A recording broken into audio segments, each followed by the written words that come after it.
on headphone. Set you up, brother. All right. Welcome to Well Versed. My name is Parrish Butler. I am the host. And I have a very, very special guest with me. Good friend of mine from Shot-Town. Yeah, Mr. James Ezell.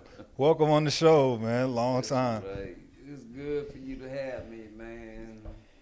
Let's set it off. Let's Turn go. up, man. Turn up. Turn it up, man. Let's go. So, man, I got James here with me today because, I had a thought.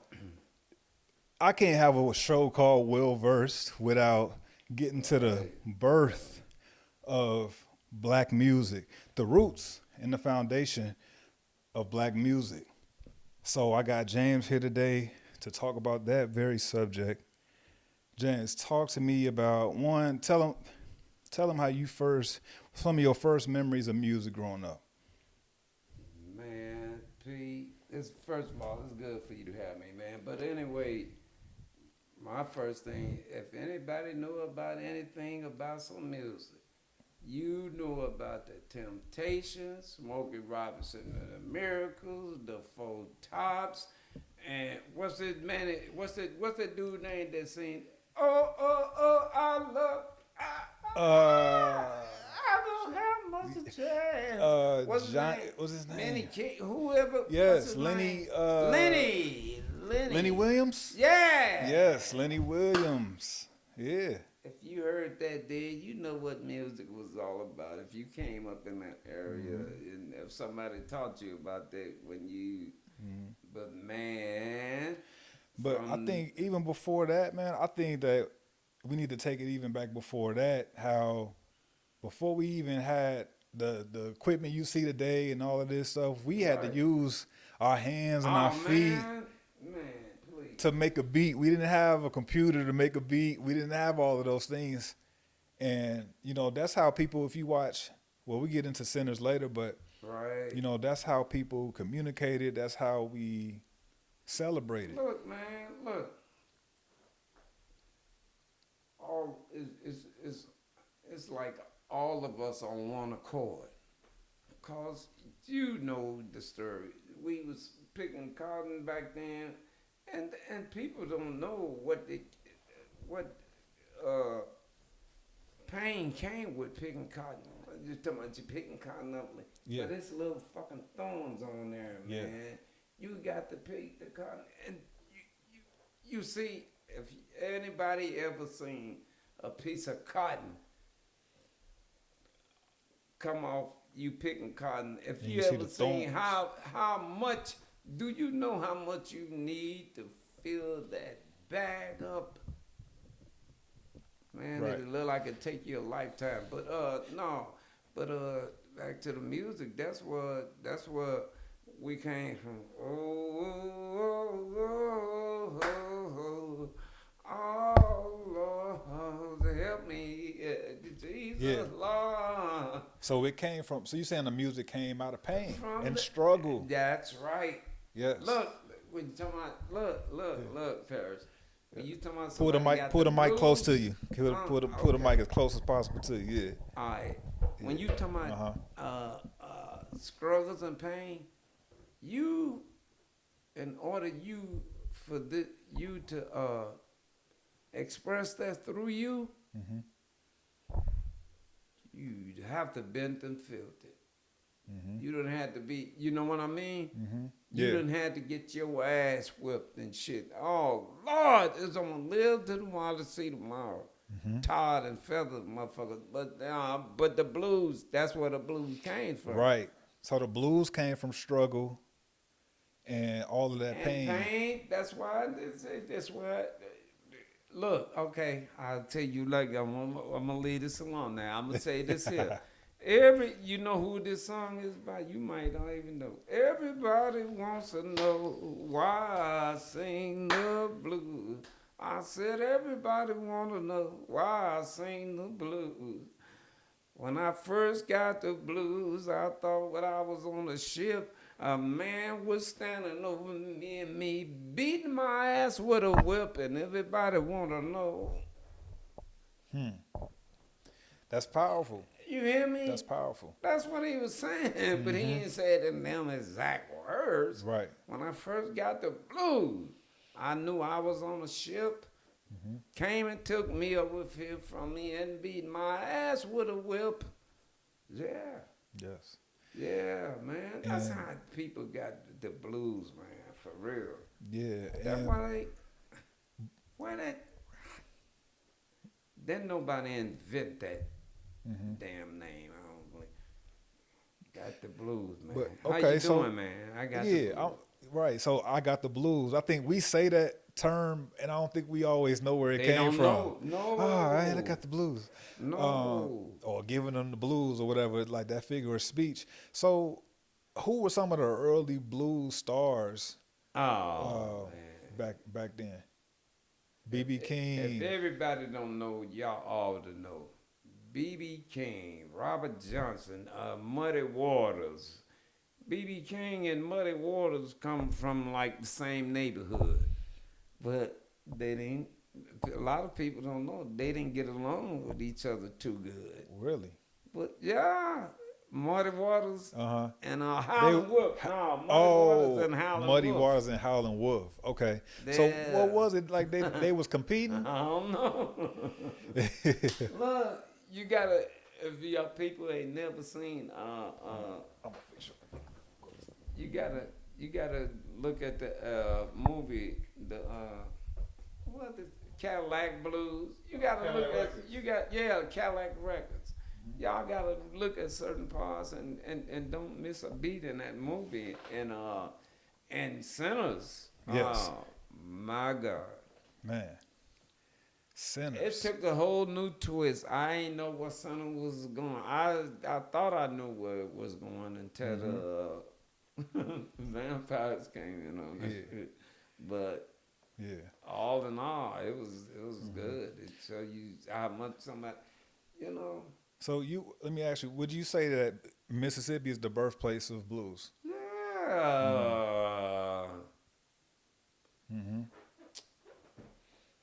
Man, P. Who else had the blues more than the people. black folks? Right. Who else on earth? Okay, I don't want to leave the Jews out, but P, they was doing so much worse shit. They just killing the Jews and Right. dump them in a hole or some shit. Right. But they was fucking they making what they have to do this to us?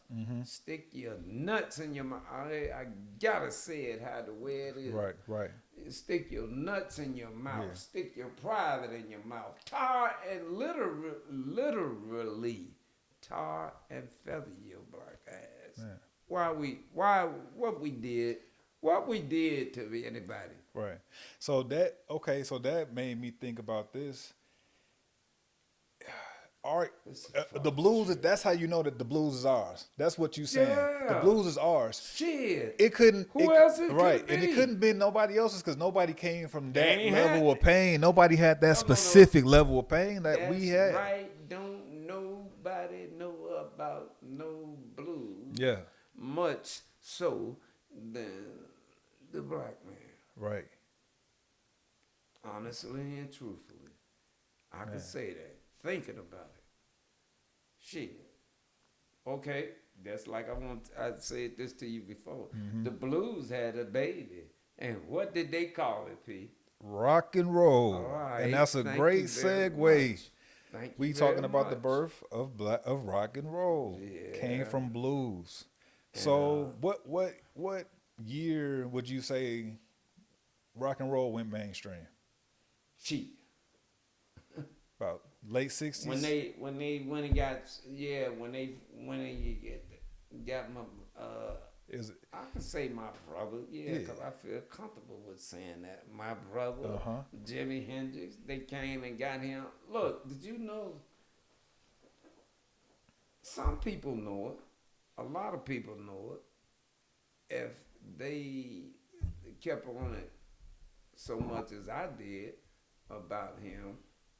I'm talking about Jimi Hendrix, the greatest fucking guitar on the fucking planet Earth, and God ain't gonna duplicate another one. That's how fucking good he was. Mm-hmm. And listen, a lot of people don't say it, but damn, fucking got off the kick. I was gonna get on. That dude, man, to my playing the guitar. Playing the guitar. Jimi Hendrix. If you ain't hear that name, Jimi Hendrix, the most Y'all electrifying man on the guitar. Y'all ought to go look it up on Facebook, because I know some of y'all that's 25. If anybody y'all hear this, and if everybody know about Harlem Wolf and B.B. King and Muddy Waters and Albert King and you know Etta James and all the rest of them, you know, y'all ought to be done heard about Jimi Hendrix. Now he been dead. When I found out Jimi Hendrix was dead, I was fucking about 17 years old, and that was 1970.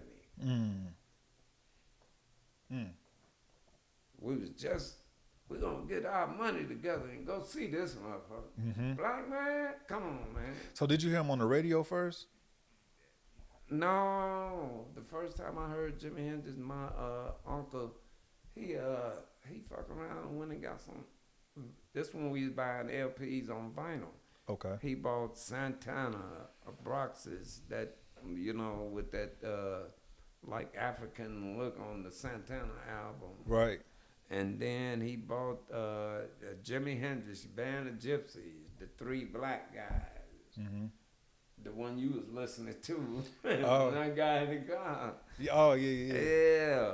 But ain't nobody gonna be better than that. So you heard the record, and then you was like, oh, he called. You thinking he's still alive? You thinking that I can go to this show? Right now, what you mean? Well, I'm saying, like, when you first heard his album, he was already dead, right? Yeah, I was 17. Yeah, you 17. So you thinking like, oh, I'm about to go see him on tour or whatever. Yeah. Like, thinking he was just a living then artist. The next year, it was about, I say it was in 69. And 69, what is it, 70 then? Yeah. 1970, he died. Damn. We was just had got Just up on that getting on to him. motherfucker. Hey, man, we was listening and shit and cassettes, and we went about cassettes and shit and thinking the dude's still alive. Damn. So you didn't even get the news live. You didn't even get it live. We got the news live, man. Probably don't know people know about. Maybe y'all do. Some of y'all that's old enough. At WVON in Chicago. Yes. Herb Kent, the Cool Gent. You heard a kid? You heard about Herb that? Kent, the Cool Gent. If you you grew heard- up you in heard Chicago, his Chicagoland area, legend. Hey. Herbie baby. That's right. Yes. Listen, when we heard he had died a year. And then that year, when it came up around his birthday or his time of death in September, they was playing on every radio station in Chicago. Damn. Disco and everywhere. Back then, P, they played, I said, man, we was fucking crying. Man, so let's get a little... Man. Let's go a little further into Jimi Hendrix's life. So his name was changed at birth? Yeah. They called him Johnny. They called him Johnny at first. Johnny Allen Hendrix. Johnny Allen Hendrix. Yeah, and I think his father changed his name. Changed his name to James Marshall. Yeah. Yeah. I got an uncle named James Marshall. And then the guy... Okay, yeah, I'm gonna get to that. And then the guy that that came to be his producer, he used to be in the band himself, so he knew about music. White guy, Chaz Chandler. He used to play the bass for the Monkees or some shit, some odd group. But this girl. Yeah, it goes back to it. But this girl, she came to see him voice a lot of motherfuckers shit, I gotta tell you. But this girl came to see him, and she took this dude, Chaz Chandler. He used to be a bass player, and he said he gonna be a producer. But anyway, she brought him to a little club to see Jimi Hendrix, and he said, "Fuck." Everybody that seen them, they was like, "What the fuck? Oh Is yeah, he I watched. doing Yeah, this? Like you fucking spellbound." yeah, When you see that mother, I wish I could have seen him. Jesus man. Christ. Because when I went back and did my research and I watched his performances, it was just exactly that. Majority white crowd, Man. young white folks, Yeah. and completely captivated by Jimi Hendrix's performance. Yeah. Like some of them, they literally sitting there Indian style on the ground, like Yeah. At Woodstock. Look Wo- at how oh, many yeah, yeah, people was out there, man. Did you see? Legendary. Have you ever seen the film a little bit of how many? They was on a damn farm. Yaks Max was his name. They was on his farm where he had animals. Was that in and the shit. UK? That was in fucking New York and shit. Oh, I think. okay. I Yeah. don't know where Woodstock is held. I gotta Listen, look that up. but I want to make this clear though. You know, Jimi Hendrix never did fucking smoke a cigarette before. He used to get in trouble, like black kids get in Seattle, Washington. He got caught driving around in a stolen car with some of his buddies. And he was told, you go to jail or you go to the army. Which one you want to fucking do? And fucking he won 21. You know what I mean? Yeah. There's some shit I've read and searched and researched and did it again. That's how much I love the man. But yeah, he shit went to jail for that, and he said, "No, I ain't going to jail, man. I go to the army." He was in the 51st Airborne or some shit, jumping out of airplanes and shit like that, you know. Yeah. And he had jumped out of airplane or something other. They say he had a dishonorable discharge, but they say he wasn't showing no interest in the army, and he didn't like that shit. And they used to hide. I heard, read again. They used to hide his guitar from him in the army. He had his father to send him his guitar while he was in the army, and they used to hide his guitar and make him cry and beg and plead for real. Damn. You can research and see it again, and they'll tell you the same shit. So when did he end up getting out? Oh yeah, he got a dishonorable discharge. Oh, okay. Yeah, He got the dishonorable fucking by discharge. the time he was fucking man. Ain't it crazy how they tried to send some of our greats, our Yeah. legends to the army to go die or go fight for a Listen. country that would not fight for them. Listen, what Muhammad Ali tell him. You want me to go over here 300 billion miles to kill some Vietnam policemen that ain't never called me yigger? I don't say that word, but they ain't never called me yigger, and they ain't never called me this and did this or did that to me. I don't think so. Yeah. They try to say something, try to send cold. him to jail. Send some of Muhammad our Ali. legends. He didn't go. Yeah, and he didn't go. They script and they say, we can't see you in jail.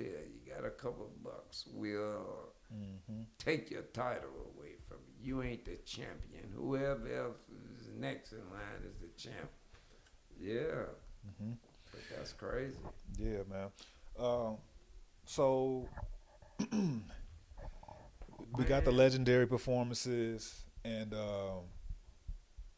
beyond that, man, it's like he revolutionized the guitar. Who? He Jimmy. Talk to him about that. This all right. Yeah, go ahead. Well, this one guitar, he made this company more money than they can ever imagine. He made them. The Fender guitar is what I'm talking about. Everybody know what I'm talking about.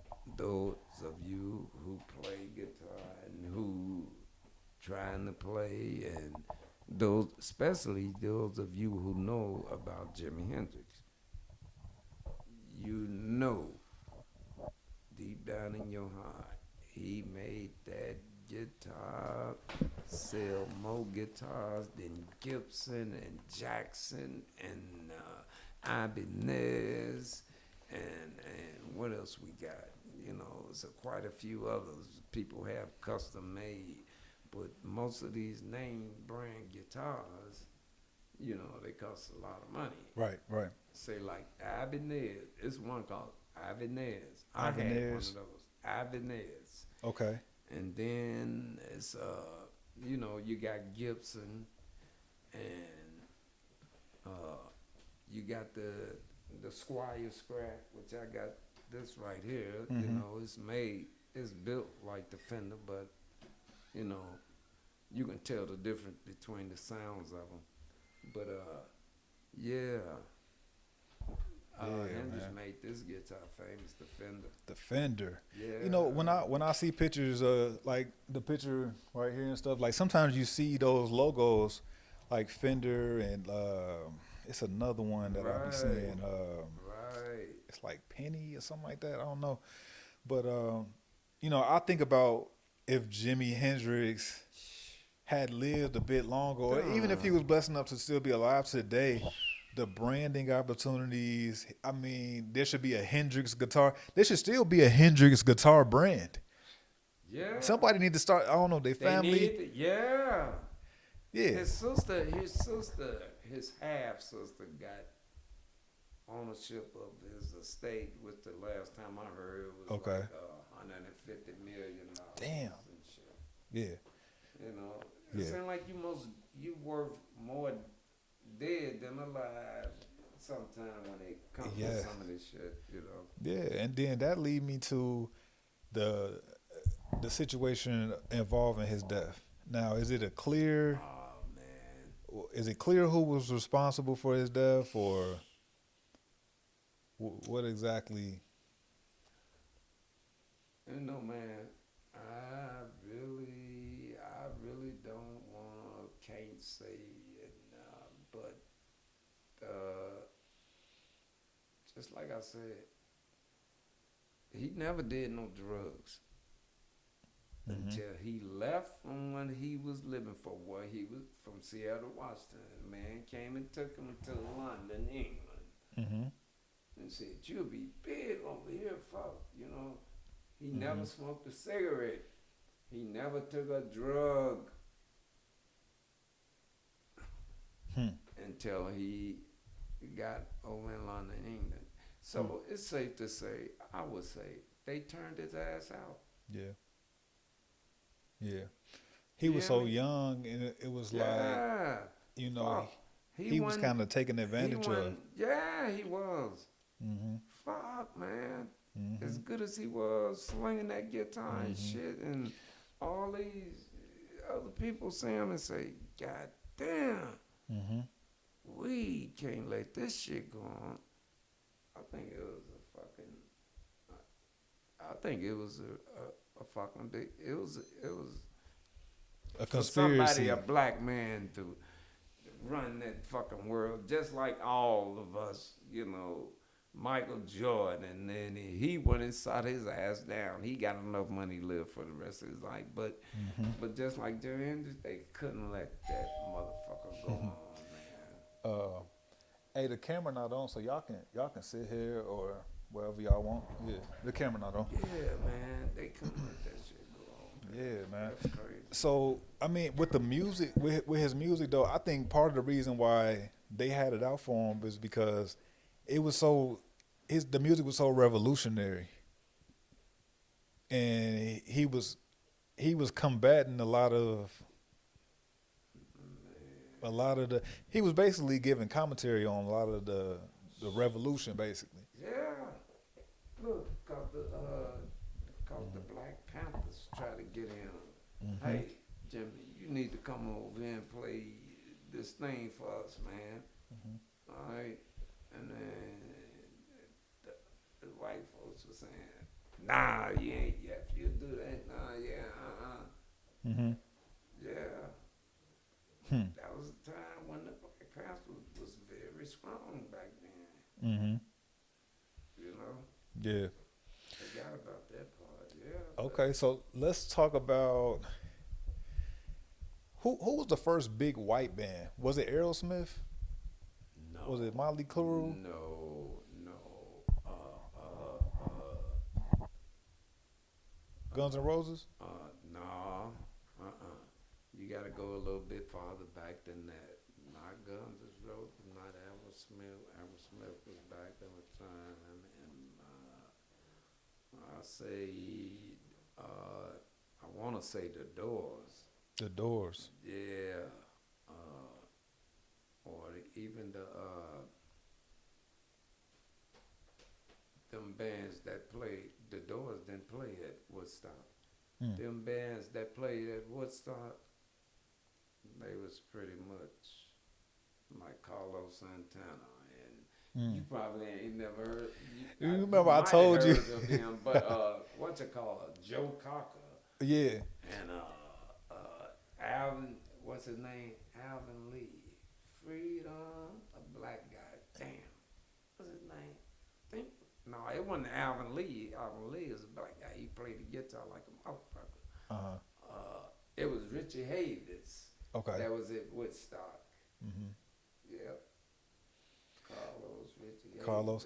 Havens. I told you a few days ago, man. I was like, I wasn't aware of Carlos Santana before he made Maria. What?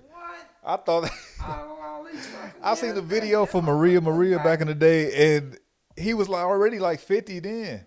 Come on, man. He was like 50 years old then. Carlos So Santana way back from Woodstock. yeah, and then I just recently went and watched his Woodstock performance. I'm like, damn, Carlos Santana been a thing. I did not know that. So Yeah, you just told me that. I said, Yeah. damn. But, yeah, man. So about the 70s is when those hair bands and Metallica and all of them. Oh, man. Hey, really, Metallica, shit, this was when I had to be about 25. Mm-hmm. I was older than all of the rest of the little guys I hung around. I used to hang around up north in Chicago on, right before you get to Wrigley Field. Oh, okay, out Yeah. north.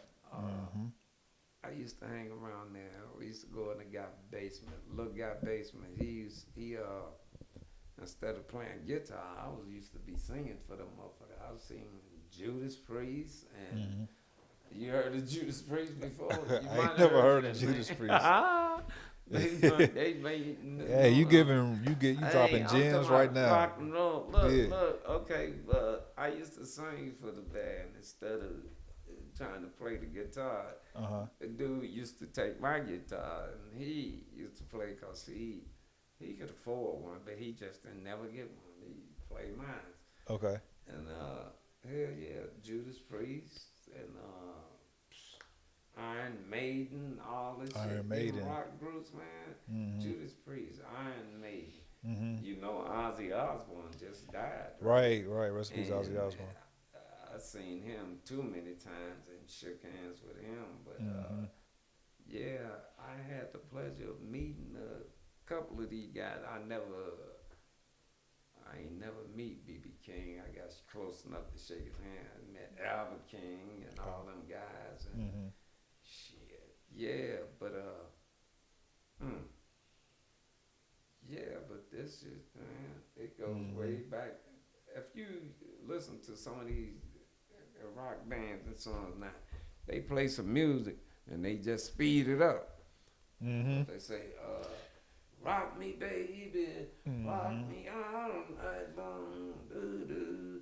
It's a rock band I know now, Frank Marino on the Mahogany Rush, I think them. But yeah, they take the blues and they speed it up. That immediately just made sense in my head when you was just singing that song. Like, They do. blues is just slowed down rock. Yeah.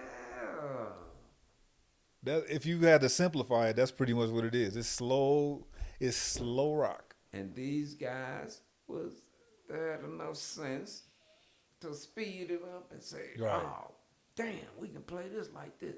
Rock me, baby, dum, dum, dum. Rock me all night long, boom, boom, boom. Yeah, they just speed that shit up and make it rock. Damn. They do, man. If you ever listen, you can hear it. Yeah, cause I mean, I understand. Like, you know, music is like a big universe, and there's a planet over here for you. There's a planet over here. Like, it all can coexist. Right. I just think it's important that we credit the forefathers, like credit where you got the influence. And if we can do that, I mean, that's how we move forward. Yeah. You know, I'm just not with the whole taking from our artists You and shouldn't do capitalizing. this. Right. You shouldn't. I see you to make my girl, and I'll take it and just say, my girl, hey baby, my girl, hey baby, and call it the same name, my girl. Why you don't do that. You know, that's. What about Chuck Berry? Remember we was talking about Chuck Berry? Man. Who took Chuck Berry and made it? Everybody gonna surf and new ass and what did he make? He made a song just go the same chorus was the same, but they just sung it in a little slower way. Damn. Okay. Damn, Chuck Berry made that song, man. Damn, I forgot what it was, man. I really forgot what it was. Damn. That's crazy.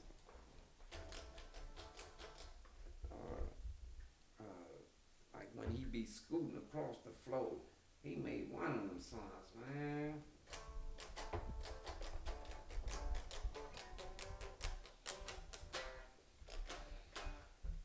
Man, I forgot what song that Chuck Berry made. But yeah, them people they take songs and just speed it up. Yeah. You know, they can't slow it down because, you know, just like how many people you done heard. I know you done heard a number of people made the Thrill Is Gone before. Yeah. And all them people, they came up and they covered sung it. that. Yeah. Because back then you could cover a song, like just like with Motown. Right. You probably put, you know, Smokey would write a song and Marvin to sing it. The Tracks of My Tears. Yeah. Smokey to sing it, Marvin to sing it. Yeah. Everybody. So, right. Like, okay, just like, especially this one, what's the Marvin Gaye song? Baby, I'm hot just like a oven. Everybody make that song over. Yeah. When I get that feeling. Sexual healing. Yeah. Hell no, man. But yeah, it's crazy though, man. Just like I say, the dude didn't never smoke a cigarette. Yeah. And yeah. Fuck. He's supposed to still be here, man. Huh? He's supposed to be here still. Yep. You messing around, you know. I wanted to talk about the loop. Will you tell the people about the loop? Oh man, I played on that radio station, man. Yeah, the loop. What was the frequency? I don't know if no. It was 97. Yeah. 97.9. Like T-shirt. I don't believe I can go to Chicago and see a person with this T-shirt on. Not now. Man, it was some years ago when everybody, this shirt used to cost about $5. You hear me? Everybody the people on the block where I grew up at on 16th and home in Chicago, we used to have a radio with us, walking around back in what is it, 70? Yeah, it's the 70. Have a radio with fucking rock and playing on and shit. And everybody, what the fuck is y'all listening to? Y'all some crazy black man. What is y'all listening? What is that? Rock. Yeah. What rock and what? Yeah. That shit sound like a bunch of noise. Right. Hey, girlfriend and everybody used to say, "Damn, what is it? We listening to the Temptations and shit, right, shit like that." But we was listening to them, but it's like every genre, every new genre, like when it comes out, it's a little bit of resistance from like older folks. The same way they treated rock and roll, the same way they treated hip hop, and then the different variations of hip hop. It's like, oh, what is that? When it's new like that, people don't always take to it immediately. Nah. People, just like I say, they was in our neighborhood where we grew up. We live on this block, and they live on that block. We all hang together, play in the schoolyard together, playing basketball. We had a fucking Jimi Hendrix playing. Yeah. Man, they say, who is that? That's how everybody in the neighborhood learned about Jimi Hendrix from us. Yeah. I said, damn, Santana and everything. Damn, man. That was a gas. And then, so fast forward to today, you don't really see too many groups no more. You don't see singing groups no more. You don't see rock groups no more. And I think it boils down to people don't want to split that money. People don't want to split that money that many ways. Now. 4, 5 ways. Cost of living, everything is going up. Then you gotta get a manager. You gotta pay the manager. Right. The label when it take. So you don't really see these groups. You better have just a drummer and a bass and a guitar. He better sing too or something. And the drummer, the bass, the guitar, and maybe have a keyboard. You better have less people as possible in a band a day. And you better be damn good. To make some money now, I believe. Yeah, man. Yep. All right, man. Well, we got a special treat, man. We gonna hear some tunes from my man, Mr. James Ezell. From who? From me? Yes, sir. You think so?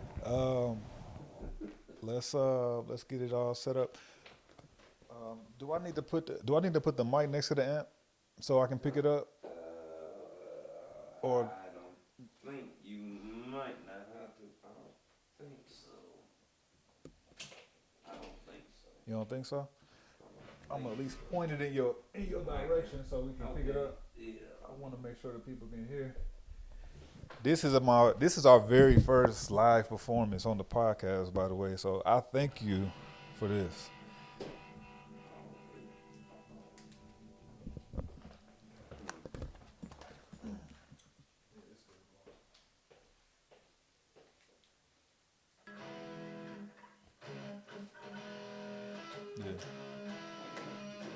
You can kick it up, John. You can kick it up. Ain't no neighbors gonna complain. Kick it up. Turn it up.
been down, begin to crawl.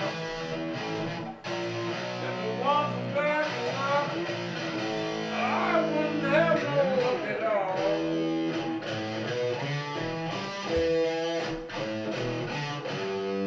Oh, luck in trouble, been my only friend. I've been down every since I was born a grandson. I fucked up a little bit, but I'm gonna keep going. Walking down the road, I wouldn't have no luck at all.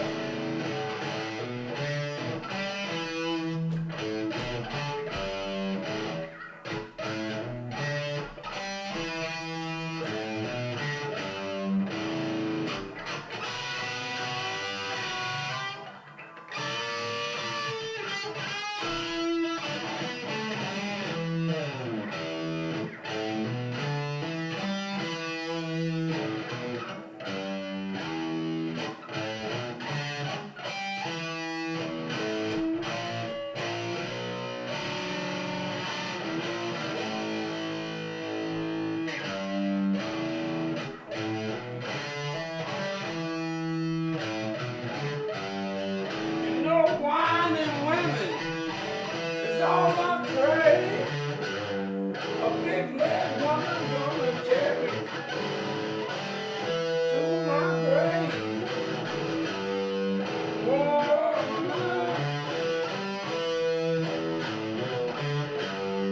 I've been down since I began to crawl. If it wasn't for bad luck, I wouldn't have no luck. If it wasn't for being bad luck, I wouldn't have no luck at all.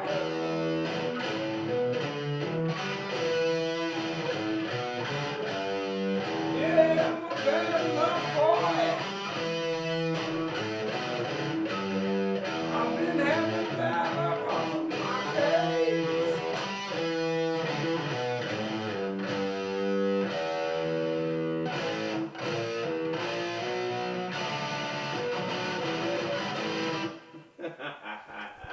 Hey, that was a little jam session for Mr. James Ezell. Come back to the mic, James. Come back to the mic. Come back to the mic real quick. Oh, he ain't done. He ain't done yet.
Pick. Let me start this. Yeah. Go back to the mic real quick so we so we can close out, man. What other show what other podcast you gonna get a live guitar solo? You're not gonna get this nowhere else. So man, James, hey, I appreciate you, man. You know that. Man, P, I'll come back and do this every time. Man, you know what? Before we get off here, man, I want to just say you could just tell that you love the music, and that's what we one and the same in that way. You feel it, soul, yeah, man. It's something about it. It oozes out of your soul, man. I appreciate you, man. I ain't that damn good, but I'm good enough for me, and I'm good enough for people to give me a couple of $100 over the weekend. Hey, and listen, and that's better than me. I don't know how to play no instruments, and I wish that I had the ability to. I gotta just devote the time to learn, but I want to be able to just make a few dollars at the local bar, at the local pub. Get you a keyboard, man. Give me a keyboard, give me something, man. I'm trying to be in the band too. Yeah, man. But man, this has been an awesome episode. We went into the birth of rock and roll. Man. We covered Jimi Hendrix. We covered blues. Hey, and don't forget y'all roots. I gotta say this here before I go. If y'all ain't never seen Roots, Alex Haley, the one who made the movie and produced, I guess he produced it. Alex Haley, Roots. Look at it, and you'll be all right. You need to know you. Look close to the mic. Look close to the mic. All right. Alex Haley, Roots. What else? Yeah. just learn about yourself. Yeah. And watch Sinners if you haven't already. Oh my! We ain't even touch on it. We ain't touch on it, but watch Sinners. You know, a lot of these topics that we touched on today, you can watch the movie Sinners and pick up a lot of this information. You can pick up a whole lot of the information is right there in the film. From the Mississippi and went to Chicago and come back and told his other brothers and his cousin. Yeah. When they went to Chicago and found the way that they used to go in and get, going to get it where it's cheaper at in Chicago or whatever. They got a deal and they come down here and sell it for $2 that's real more. shit. Yeah. Come on, man. That's them boys. All right, man. Well, we're going to wrap this episode up, man. My name is Parrish Butler. This has been a very special episode of Well Versed with my good friend, my OG, Mr. James Ezell. Until next time, peace.